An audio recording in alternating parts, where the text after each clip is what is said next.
Olá, graça, paz e alegria.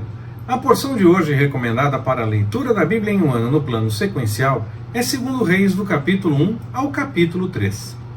Elias deixa claro que só se deve buscar ao Senhor. Há uma discussão se ele diz que a morte do rei se dará porque ele tenta buscar de outra forma, ou se essa seria a resposta qualquer que fosse a disposição do rei, se o rei tivesse buscado da forma correta e não buscado outra divindade. Essa discussão existe. Há alguns que defendem que se o rei tivesse buscado o Deus de Israel, talvez a resposta poderia ser outra. De fato, a resposta poderia ser outra, como poderia ser a mesma. Não é certeza que seria outra. O fato é que ele tentou buscar da forma errada e teve a resposta da parte do Senhor, mesmo tentando buscar de outra forma, ele teve a resposta da parte do Senhor. O veredito foi: o rei vai morrer. O rei acaba se assustando com a volta dos mensageiros, que tudo indica voltaram mais rápido do que se imaginava, e ele tenta descobrir algo a respeito da pessoa que teria falado com eles e feito eles voltarem. E ele entende que era Elias. Começa então uma tentativa de levar Elias para a presença do rei. Como só na terceira tentativa deu certo, e nela o Senhor revela para Elias que ele pode acompanhar, que não vai fazer mal, eu entendo que poderia ter alguma outra orientação antes com as duas primeiras tentativas. É possível então que não fosse só para buscar Elias para ter com o rei. Talvez tivesse mais alguma coisa nessa busca, alguma outra intenção no meio dessa história. E por conta dessa possibilidade, eu entendo que houve um livramento por parte do Senhor ao enviar fogo diante dos dois primeiros que tentaram buscar Elias. Se fosse só para levar até o rei, claro, imagina-se que só um seria suficiente.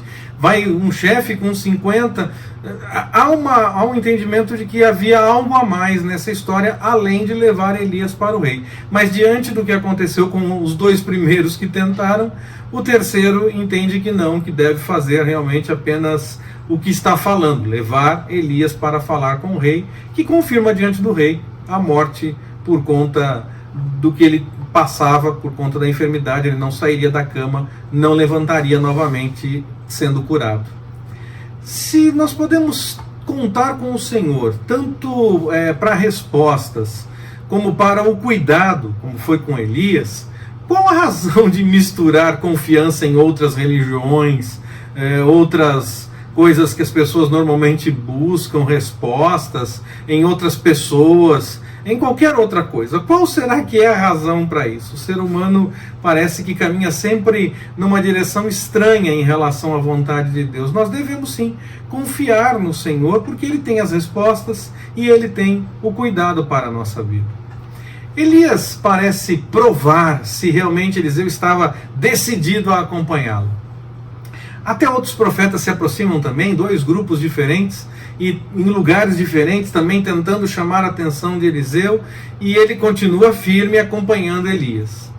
Isso nos mostra que nós devemos manter o nosso foco no que o Senhor nos revelou, independente do que apareça tentando tirar a nossa atenção dessa revelação que nós recebemos.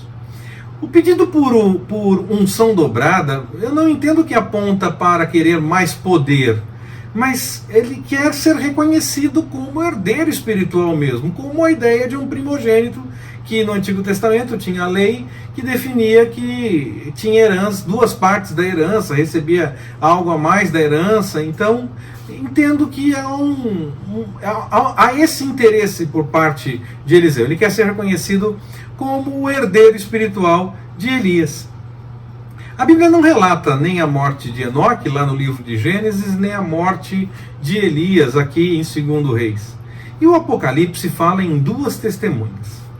Como lá no Apocalipse nós vemos que essas duas testemunhas morrem, os seus corpos ficam em exposição em praça pública por alguns dias e tudo mais, e aí eles ressuscitam e sobem para o céu, e Hebreus também nos diz que ao homem é dado morrer uma só vez e depois disso vem o juízo. Eu entendo que Elias e Enoque são candidatíssimos a essas duas testemunhas. Podem ser outros também, o Senhor pode colocar outras testemunhas lá, mas não alguém que já morreu. Quem a Bíblia relata que já morreu, como por exemplo Moisés, que muitos acham ser Moisés por conta dos sinais que aparecem lá no livro do Apocalipse. Quem faz os sinais são do Senhor, não da pessoa. A pessoa é vaso que o Senhor usa para fazer os sinais. Então, não acredito que seja alguém que morreu, porque Hebreus nos diz que morre uma vez e depois disso é o juízo. Então, alguém que já morreu, como Moisés, eu não entendo.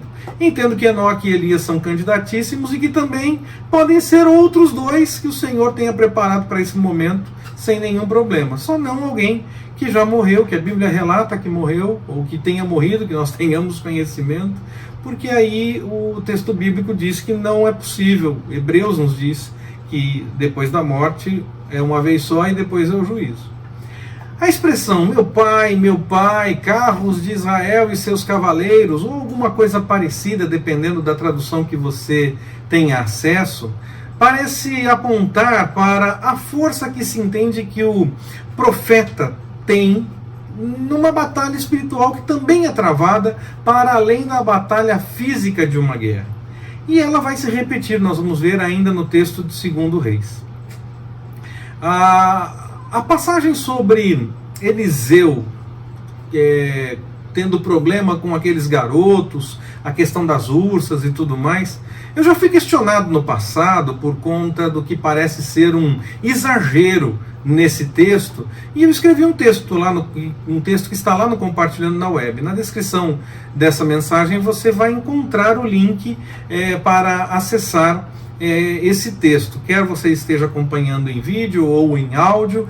Você tem na descrição dessa mensagem você encontra o link para acessar esse texto. Se você estiver acessando ou acompanhando essa mensagem através de uma postagem em blog ou rede social, ou ainda a partir de um app de mensagem, você precisa ir até o espaço onde a mensagem está de fato hospedada, para que possa ir até a descrição dela e encontrar o link para esse texto que eu recomendo. Eliseu, além de fazer profecias, ele também fez muitos milagres, ele operou muitos milagres. Ele mostra que como é que devemos ser, como é que deve ser aquela pessoa que busca a vontade do Senhor e vê o Senhor agindo quando ele entende que deve agir. Nós não podemos obrigar a Deus a tomar atitudes ou fazer as coisas. Não podemos, não é esse o caminho. Alguns até parecem pensar que é dessa forma. Não é, Deus vai agir quando ele entende que deve agir.